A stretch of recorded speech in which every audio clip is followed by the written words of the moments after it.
Good morning. चलिए देखते हैं आज हम लोग सेट नंबर 33।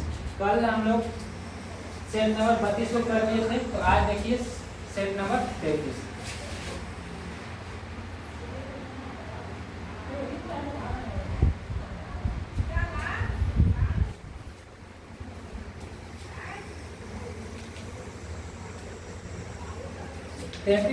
तैतीस के पहला क्वेश्चन कहता है कि भारत में गरीबी रेखा का आकलन करने के लिए किस विधि का प्रयोग किया जाता है।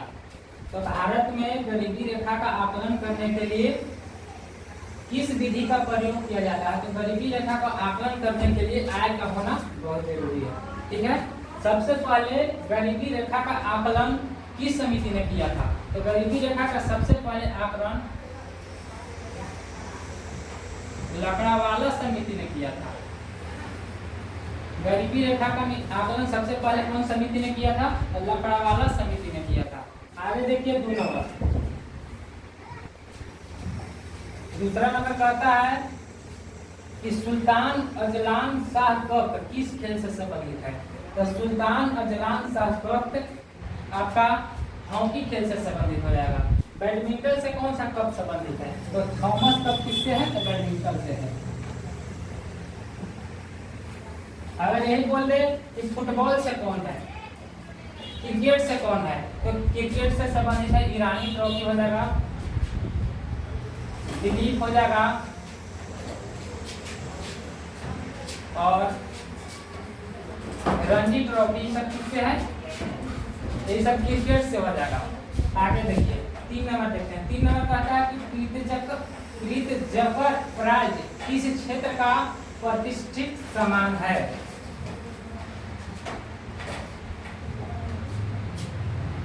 तीन नंबर कहता है कि प्रीत जफर प्राइज किस क्षेत्र का प्रतिष्ठित सम्मान है। तो आपका 3 पे हो जाएगा ऑप्शन नंबर डी, आर्किटेक्ट से है। अगर बोल दे कि संगीत से कौन है, तो संगीत से हो जाएगा आपका ग्रैमी पुरस्कार। पत्रकारिता के क्षेत्र में कौन सा दिया जाता है? तो पुलित्जर दिया जाता है। आगे देखिए 4 नंबर। 4 नंबर कहता है कि लोक लेखा समिति का जुड़वा बहन कहा जाता है। यानी कि लोक लेखा समिति का जुड़वा बहन कौन सा समिति को कहा जाता है? तो आपका हो जाएगा ऑप्शन नंबर बी, प्राक्कलन समिति को कहा जाता है। 5 नंबर देखिए।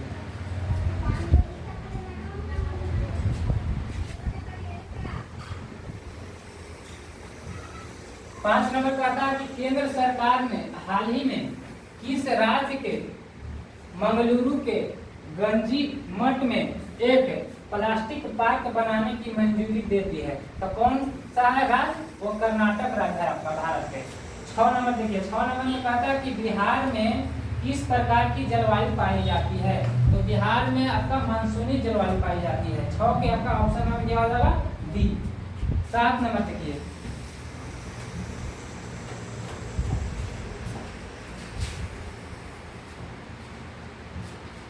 7 नंबर में कहता है कि बैवेल योजना किस वर्ष प्रस्तुत की गई थी। तो बैवेल योजना आपका हो जाएगा 1945 में 14 जून 1945 में आपका बैवेल योजना प्रस्तुत की गई थी। आगे देखिए 8 नंबर। 8 नंबर कहता है कि सर्वप्रथम किस एक्ट के तहत भारत में शिक्षा प्रसार के लिए 1 लाख रुपए खर्च करने का प्रावधान किया गया है। तो किस एक्ट के तहत? चार्टर एक्ट 1813 के तहत कहा गया है। 9 नंबर देखिए। 9 नंबर क्या कहता है?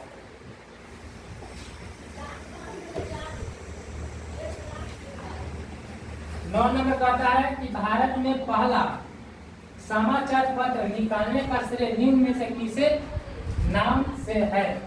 तो पहला समाचार पत्र भारत में है जेम्स ऑगस्टन हिकी के द्वारा निकाला गया था। कब निकाला गया था? तो वह 1780 में निकाला गया था। कौन था? तो पहला था बंगाल गजट।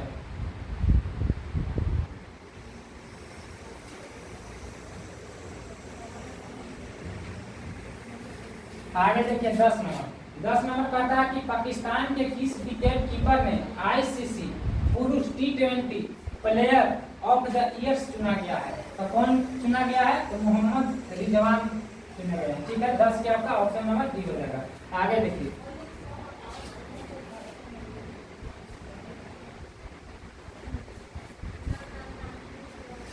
11 कहता है कि बंग भंग आंदोलन के बाद तथा असहयोग आंदोलन के पहले बिहार में जनजातियों में राजनीतिक चेतना के विकास के लिए निम्न में से कौन आंदोलन चलाया गया था? तो कौन चलाया गया था? तो आपका ताना भगत आंदोलन चलाया गया था। 12 नंबर देखिए, कहता है कि 1857 ईस्वी में पटना का विद्रोही जिसे अंग्रेजों ने फांसी की सजा दी थी, तो वह कौन थी? कौन था? तो वह पीर अली थे। ठीक है, जिसने 1857 में पटना का विद्रोही अंग्रेजों ने फांसी की सजा दी थी। आगे देखिए 13 नंबर,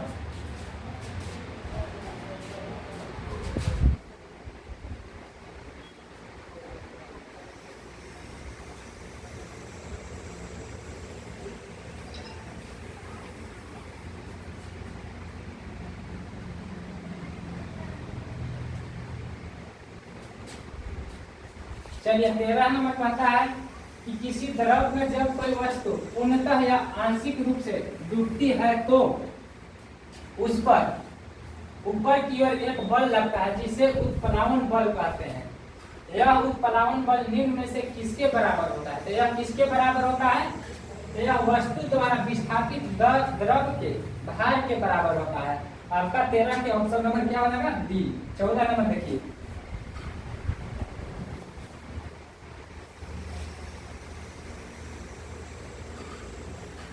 चौदह नंबर कहता है कि राष्ट्रीय मतदाता दिवस निम्न में से किस दिन मनाया जाता है? तो राष्ट्रीय मतदाता दिवस किस दिन मनाया जाता है? तो 25 जनवरी को मनाया जाता है। ठीक है, 24 जनवरी को क्या मनाया जाता है? तो 24 जनवरी को राष्ट्रीय बालिका दिवस मनाया जाता है।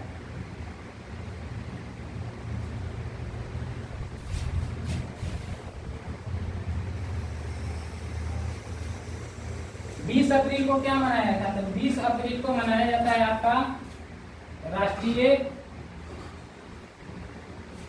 कृमि मुक्त दिवस। राष्ट्रीय कृमि मुक्त दिवस के रूप में हम लोग मनाते हैं।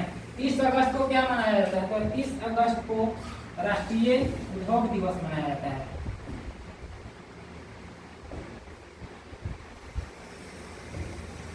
ये सब फैक्ट, एक्स्ट्रा फैक्ट आप लोग याद कर लीजिएगा। ठीक है, 15 देखिए, 15 कहता है कि अंतर्राष्ट्रीय संधियों को भारत के किसी भाग अथवा संपूर्ण भाग में लागू करने के लिए संसद कोई भी कानून बना सकता है। तो कौन सा कानून बना सकता है?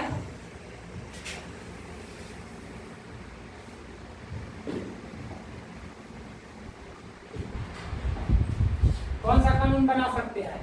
तो इसका हो जाएगा आपका ऑप्शन नंबर ये हो जाएगा सभी राज्यों के सहमति से बना सकता है। सॉरी, 15 के हो जाएगा आपका डी, बिना किसी राज्य की सहमति से। राज्य के सहमति से नहीं, बिना किसी राज्य के सहमति से बना सकता है संसद कोई भी कानून। ठीक है, आपका ऑप्शन नंबर डी हो जाएगा। ठीक है, 16 देखिए, 16 कहता है, आगे बढ़ा देते हैं।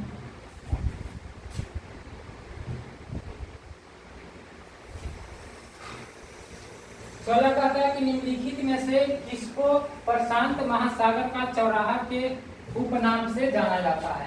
तो प्रशांत महासागर का चौराहा के उपनाम से किसको जाना जाता है? तो हवाई द्वीप को कहा जाता है। ठीक है, हवाई द्वीप को। आगे देखिए 17 नंबर, 17 नंबर क्या कहता है? 17 नंबर में कहता है कि जब आप इंद्रधनुष देख रहे होते हैं तो सूर्य कहाँ होता है? तो सूर्य और इंद्रधनुष जब बनता है तो वह एक दूसरे के विपरीत होता है। ठीक है, तो जब आप इंद्रधनुष देखिएगा तो सूर्य आपके कहाँ बनेगा? पीछे बनेगा, पीठ के पीछे। 17 की आपका ऑप्शन नंबर क्या हो जाएगा? ए हो जाएगा। 18 देखिए, कहता है कि टिटनस के रोग को इस नाम से भी जाना जाता है कि तो टिटनस के अन्य नाम क्या है? तो लोकजा है। इसको एक और नाम से जाना जाता है सिट्रम। ठीक है, आगे देखिए 19 नंबर क्या कहता है?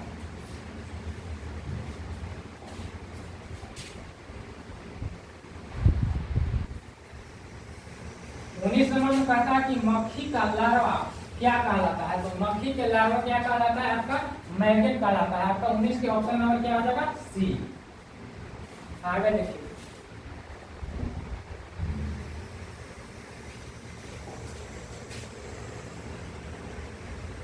कहता है कि भारत में हर साल 25 जनवरी को निम्न में से कौन सा दिवस मनाया जाता है? तो 25 जनवरी को आपका कौन सा दिवस मनाया जाता है?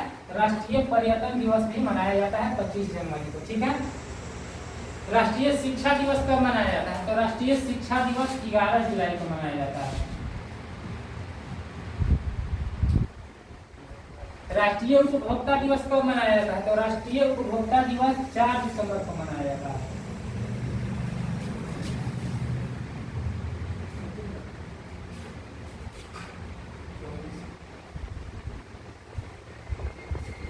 कब मनाया जाता है? राष्ट्रीय उपभोक्ता दिवस 24 दिसंबर को मनाया जाता है।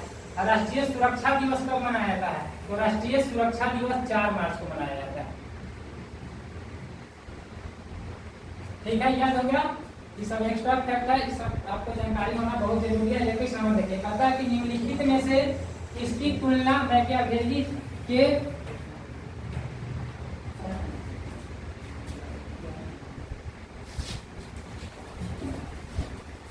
निम्नलिखित में से किसकी तुलना मैकियावेली के प्रिंस से की जा सकती है? तो किसकी की जा सकती है? कौटिल्य का अर्थशास्त्र से की जाती है।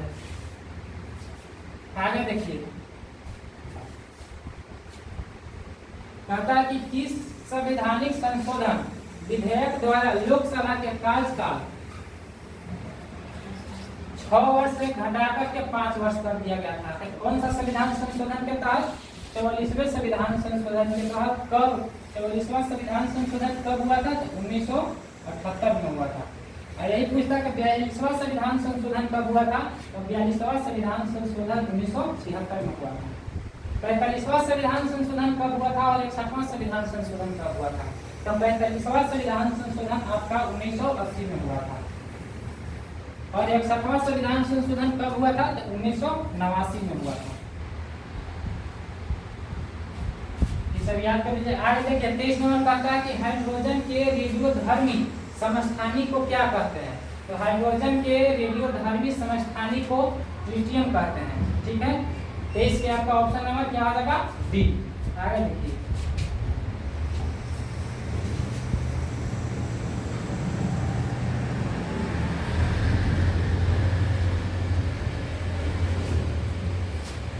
कहता है कि हैबर की प्रक्रिया किसके विनिर्माण में प्रयुक्त होती है? तो हैबर की प्रक्रिया अमोनिया के विनिर्माण में प्रयुक्त किया जाता है। ठीक है। 25 कहता है कि रस्ट जंग की रासायनिक संरचना लगभग है। तो जंग की रासायनिक संरचना लगभग कैसी होती है?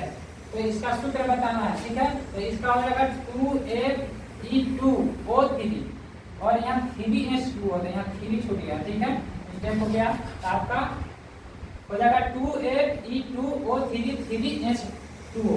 25 के आपका ऑप्शन नंबर क्या आ जाएगा? ऑप्शन नंबर सी हो जाएगा। आगे देखिए, कहता है कि कास्टिक सोडा का रासायनिक सूत्र क्या है? तो कास्टिक सोडा का रासायनिक सूत्र क्या होता है? NaOH। NaCl किसका होता है? तो NaCl होता है सोडियम क्लोराइड का। ठीक है, आगे देखिए 27 नंबर,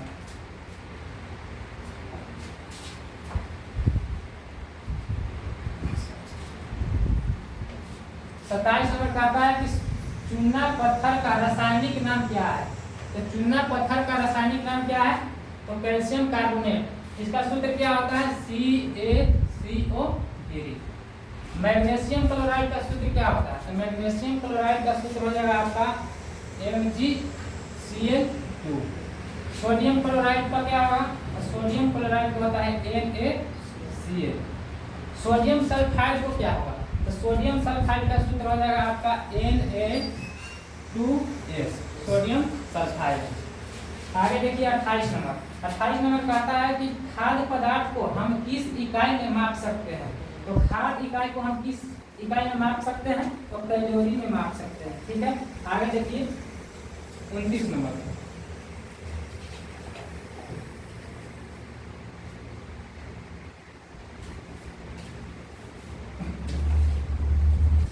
नंबर कहता है कि निम्नलिखित में से कौन विटामिन ए का समृद्ध स्रोत है। तो विटामिन ए का समृद्ध स्रोत क्या है? विटामिन ए सबसे ज्यादा किसमें पाया जाता है? तो गाजर में पाया जाता है। विटामिन ए आंख के लिए बहुत ही महत्वपूर्ण है। ठीक है। 30 नंबर कहता है कि निम्नलिखित में से कौन सा रोग एक जल वाहित रोग है। तो जल द्वारा कौन सा रोग होगा? दस्त हो जाएगा आपका जल द्वारा रोग। और फ्लू, चिकन पॉक्स, मलेरिया ये सब किसके द्वारा होता है? तो ये सब वायरस विषाणु के द्वारा होता है। ठीक है। 31 नंबर देखिए,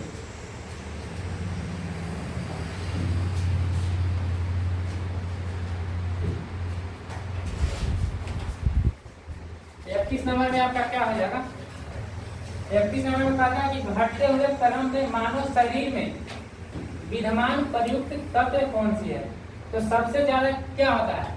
सबसे ज्यादा मानव शरीर में होता है ऑक्सीजन, उसके बाद होता है हाइड्रोजन, उसके बाद होता है कार्बन, उसके बाद क्या होता है? नाइट्रोजन। सबसे ज्यादा क्या होता है मानव शरीर में? ऑक्सीजन। दूसरा में हो जाता है हाइड्रोजन,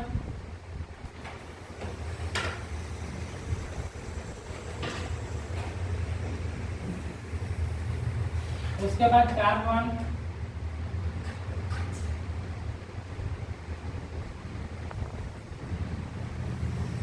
उसके बाद नाइट्रोजन, उसके बाद क्या होता है? कैल्शियम Ca, और उसके बाद क्या हो जाएगा? फास्फोरस। उसके बाद क्या होता है? गंधक। उसके बाद क्या हो जाता है? पोटेशियम, ये जिसको बोलते हैं। तो सबसे ज्यादा मानव शरीर में होता है oxygen, hydrogen, carbon, nitrogen, calcium, phosphorus, गंधक और पोटेशियम। तो इसके अनुसार आपका क्या हो जाएगा? घटते क्रम में। तो देखिए, तो ऑप्शन में क्या है? ऑप्शन में क्या है? सब ऑक्सीजन, हाइड्रोजन, कार्बन, नाइट्रोजन नहीं दिया। तो सबसे ज्यादा कौन हो जाएगा? कैल्शियम, फास्फोरस, गंधक और पोटेशियम। यहाँ सुधार कर दीजिएगा, यहाँ ट्रिटियम लिख दिया, यहाँ कैल्शियम होगा। ठीक है। Ca, इसको बोलते हैं कैल्शियम। 31 के आपका ऑप्शन नंबर क्या हो जाएगा? बी। आगे देखिए 32 नंबर। 32 नंबर कहता है कि निम्नलिखित में से कौन सा किसी ऐसे पौधे का उदाहरण है जो बीज तो लाते हैं पर फल नहीं लाते हैं। ठीक है। तो बीज लगता है लेकिन फल नहीं लगता है, तो वह चीड़ का वृक्ष है। ठीक है। आपका ऑप्शन नंबर क्या हो जाएगा? डी। कहता है कि प्रकाश संश्लेषण में पर्णहरित की भूमिका क्या है। तो पर्णहरित की भूमिका क्या है? तो वह प्रकाश को अवशोषित करता है। ठीक है। आपका 33 के ऑप्शन नंबर सी हो जाएगा।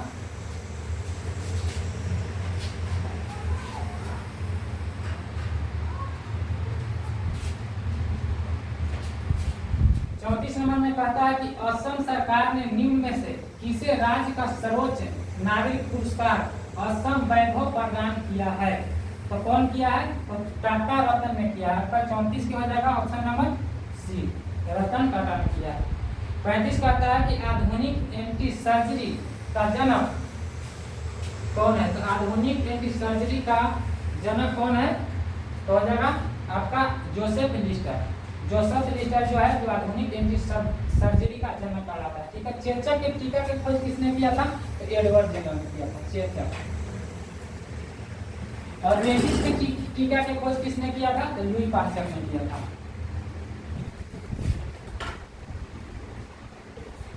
ये सब याद कर लीजिएगा। आगे देखिए 36 नंबर में कहता है कि मंगल पेंटिंग किसके शासनकाल में अपनी चरम सीमा तक पहुंची थी। तो किसके शासनकाल में चरम सीमा तक पहुंची थी? तो वह जहांगीर के शासनकाल में पहुंची थी। ठीक है। ऑप्शन 36 के हो जाएगा आपका ऑप्शन नंबर सी। 37 देखिए,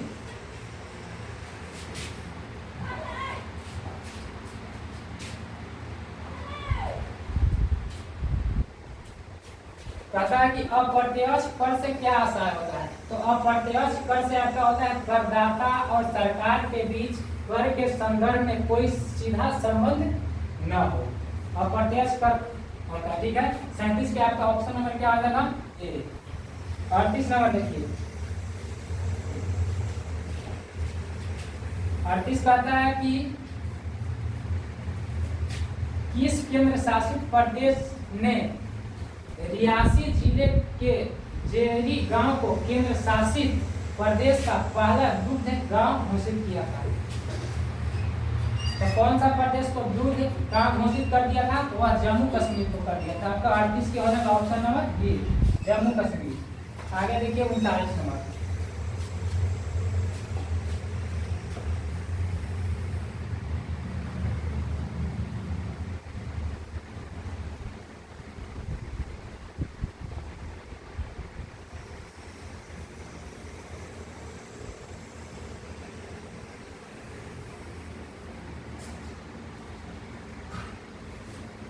उनचालीस नंबर में कहता है कि भारत में मुस्लिम राज्य का संस्थापक मोहम्मद बिन गौरी को माना जाता है, परंतु भारत में स्वतंत्र मुस्लिम राज्य का संस्थापक माना जाता है। यानी कि भारत में स्वतंत्र मुस्लिम राज्य का संस्थापक किसको माना जाता है?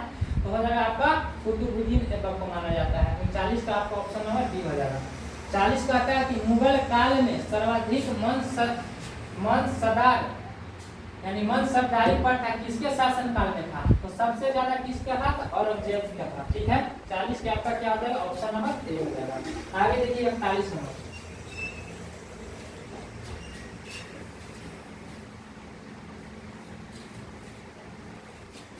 41 कहता है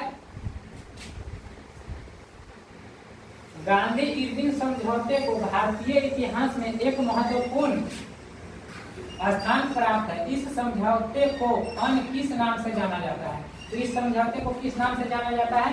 दिल्ली समझौता के नाम से जाना जाता है। 41 के आपका ऑप्शन नंबर क्या हो जाएगा? डी। 42 देखिए, 42 कहता है कि निम्नलिखित में से समय का मात्रक नहीं है। तो समय का मात्रक कौन नहीं है? तो प्रकाश वर्ष समय का मात्रक नहीं है। प्रकाश वर्ष किसका मात्रक है? तो दूरी का मात्रक है। 43 नंबर देखिए,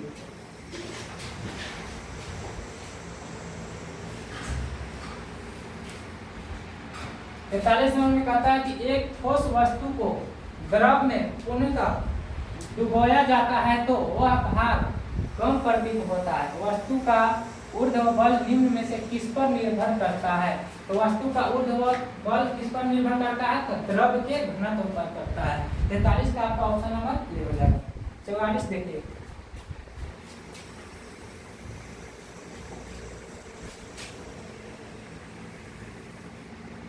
44 में कहता है कि कौन पद शाहनामा का लेखक था? तो कौन पद शाहनामा का लेखक था? तो अब्दुल हमीद लाहौरी थे। ठीक है, 44 का आपका ऑप्शन नंबर क्या हो जाएगा? बी।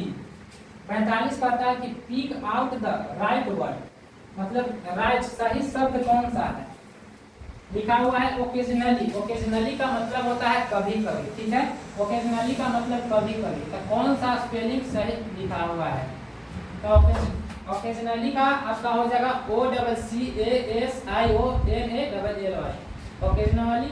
45 का आपका ऑप्शन नंबर कौन आ जाएगा? डी। ठीक है, 46 देखिए, 46 में कहता है कि choose the correct antonym of honest. Antonym मतलब होता है विलोम शब्द। क्या होता है? विलोम यानी उल्टा। तो इसमें विलोम बताना है ऑनेस्ट का। ऑनेस्ट माने क्या होता है? तो ऑनेस्ट माने ईमानदार होता है। तो ईमानदार का उल्टा कौन सा शब्द हो जाएगा? तो बेईमान। तो बेईमान को इंग्लिश में हम क्या बोलते हैं? डिसऑनेस्ट बोलते हैं। 46 का आपका ऑप्शन नंबर क्या हो जाएगा? सी। 47 देखिए, 47 है आपका मैथ का प्रश्न। मैथ कौन कौन सॉल्व किए थे आप लोग? जो नहीं किए हैं से देख लीजिए कैसे बनेगा।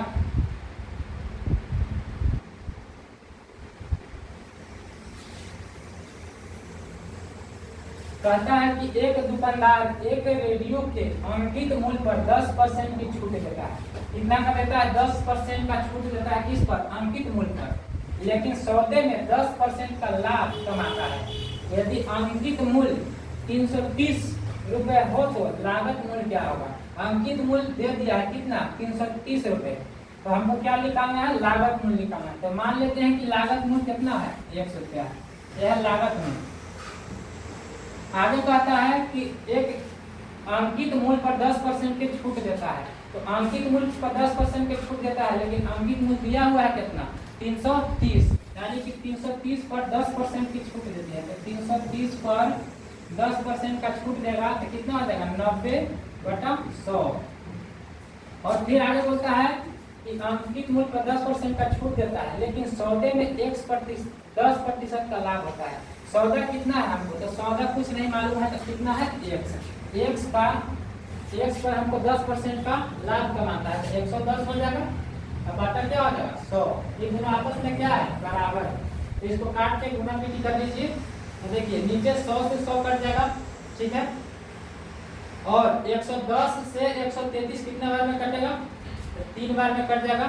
अगर गुना कीजिएगा 90 में 3 से तो कितना आ जाएगा 9 तिया 27, यानी कि 270 रुपया हो जाएगा। आपका x बराबर कितना आ गया 270 रुपया। आपका लागत मूल्य कितना हो गया 270 रुपया। 47 का आपका क्या हो जाएगा ऑप्शन नंबर डी। आगे देखिए 48 क्या कहता है,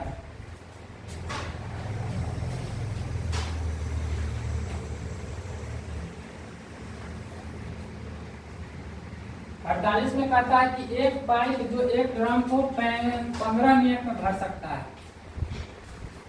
ड्रम को भर रहा दूसरा पाइप जो ड्रम के तल में लगा है और जो उसे 30 मिनट में खाली कर सकता है,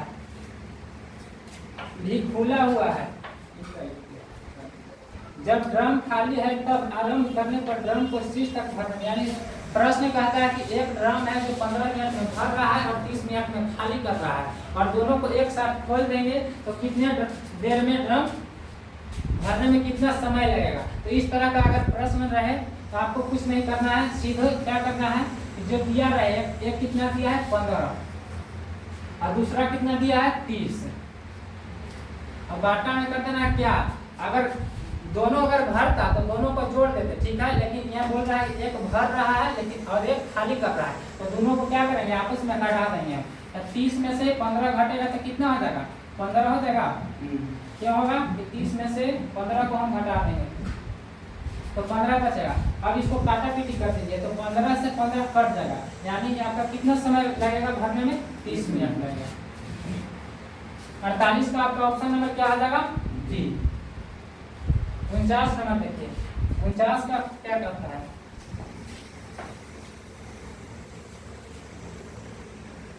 कहता है कि नीलकंठ शब्द है, यानी नीलकंठ शब्द कौन सा है, तो नीलकंठ शब्द आपका योगरूप शब्द है, ठीक है।